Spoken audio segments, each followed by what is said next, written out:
Now, for someone like you that has such a storied career behind you and such a loyal fan base, which is the biggest factor? The criticism that the audience gives you, or the criticism that you give yourself?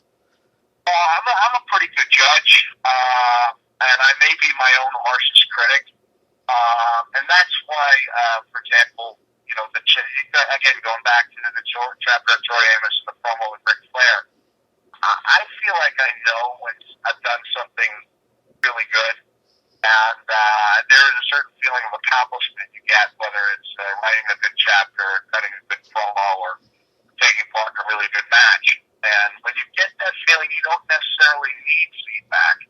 And you see, I mean, it's great to hear that people like it, but it would be foolish if you let criticisms of things that were important to you stop you from doing those things in the future. Right, right. I understand that, like, what I do, my wrestling style, my writing style, my musical choices, my interview style may not be for everybody, but again, you hope to reach a lot of the people some of the time. Now, one thing you mentioned from being around the Philadelphia area, I live in New Jersey. The only pay-per-view I was able to see as a kid was In Your House Mind Games, and you mentioned that was one of your favorite matches, and I gotta say, I love that match too. I actually bumped into you once outside of a Phillies game back in 2004. So the observations you wrote about the Philly fans, their hair. Sorry about this. Is this connection okay? Yeah. I know what you're saying. I was talking, and I say that like in an endearing way. Where I was, gearing up for the match, and I was writing some kind of sensitive stuff, and saying you kind of shrug this off before we get to Philadelphia. Those people aren't going to be. Well, I think I was talking about how my son Mickey had a nickname for me, Snuggly. Yeah. And I said that I'm not sure the fans of Philadelphia are going to be all that impressed with my snuggling abilities. They're a pretty ruthless bunch. And I mean, we wrestled in Philadelphia a few nights ago at the ECW Arena, and they were great. And they usually are great. But there is, when I was with that group, there is the sense that they can sometimes expect a little bit too much. Right. Well, I mean, we're really intense people and all that. But on behalf of the bad ones, my apologies. And if you're ever around the parts, lunch is on me. Something else. All right. Well, I appreciate that. There's something else I wanted to make sure it didn't get overlooked or pushed aside. One of the primary inspirations for the book and one of the recurring themes within it is charity. If you could, can you give us a rundown of the organizations that you work with? Yeah, I mean, I've been lucky. I've been able to volunteer quite a bit with some really great organizations. Most of them have dealt with, kids facing life-threatening situations, illnesses, or operations. And it's really in the past, just in the past 2 years that I've been putting a lot of my time towards the RAIN organization, which is Rape, Abuse, Incest National Network. And I realized that this is not a subject that many people feel comfortable talking about, and it's usually a subject that people deal with and move on from. And you just going by the statistics that 1 out of 6 women will be sexually assaulted in some way in their lifetime. You know that everybody knows somebody who's been a victim of sexual assault, whether they realize it or not, because so much of it is kept quiet. And I did the research, and I really thought, hey, this might be my way of making a difference. Because, world poverty is a huge problem, but there's an all-star team. There's A-list actors. There's no shortage of people who can speak at great length about the problems, facing the developing world. In this case, I was like, man, I don't really see any men, really talking about it. And so I started out as a donor, and once I saw how volunteer-driven RAIN was, I felt like I wanted to contribute as a volunteer as well. So it was the best decision I could have made. I don't mean to downplay how important wrestling and titles are, but I was just named their Volunteer of the Month, and that is as important to me as anything that I've ever earned in wrestling. Right. I mean, that's there's going to be links for anybody that's interested in finding out any way that they can help alongside the interview.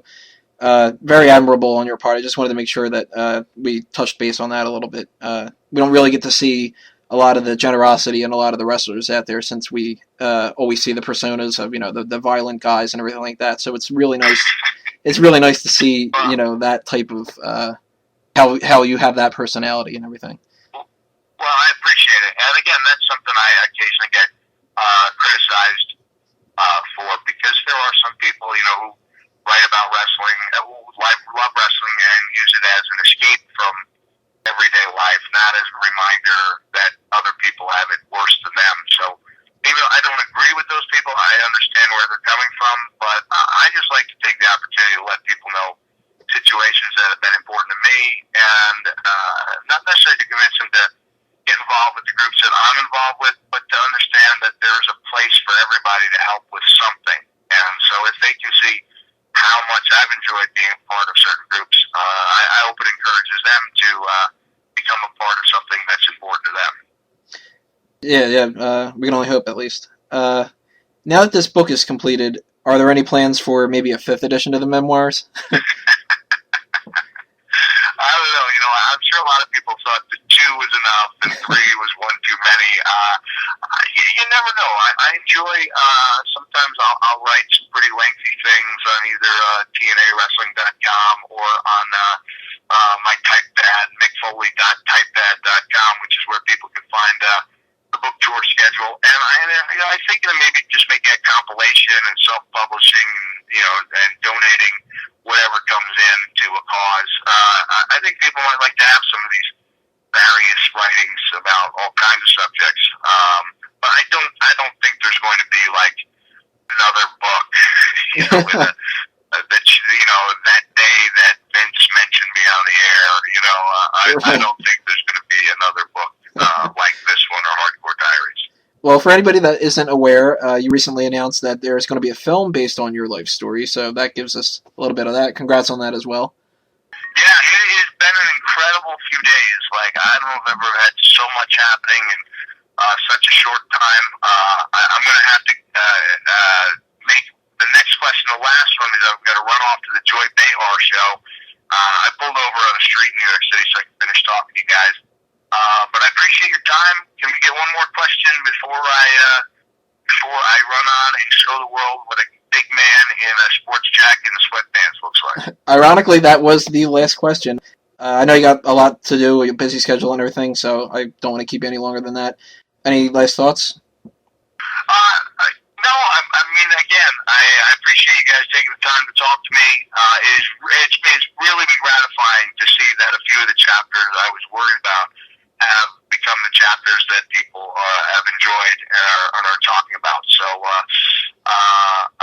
I said in the afterward that if there's only, there's one piece of advice I could give anybody, it would be to not allow anyone to define what being a success is. Like, we get to define that for ourselves, and that's not being said like in a DDP, you can do anything way, but really, whether or not this book is a success isn't about numbers.